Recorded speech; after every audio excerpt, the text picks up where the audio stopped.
I think once you start getting into the automation world, I think the biggest misconception is that automations are set it and forget it, right? That's one of the big marketing aspects, and a lot of the reasons why we say automation is so great is because it is always on, it's running in the background, which it is, but I think the approach is rather set it and forget it, should be set it and test it. I think one of the best parts about our automations, since they are always running and they are in the background, the lift to test and to get to significance is pretty light, right? So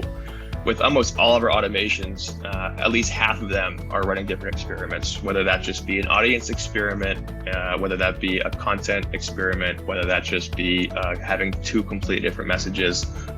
or even just withholding the automation from that end user to see what the impact is.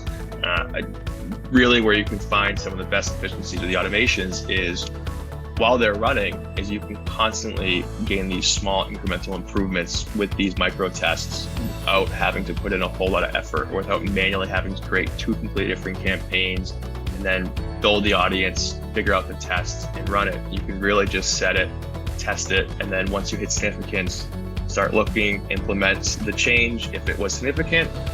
and then start looking at other things to test in that campaign or a different campaign to test. And that's really where we found kind of the biggest bang for our buck in getting efficiencies and working with such a small team. We only have so much time in the week to get this work done. And so having these things done with such a light lift has been a huge help.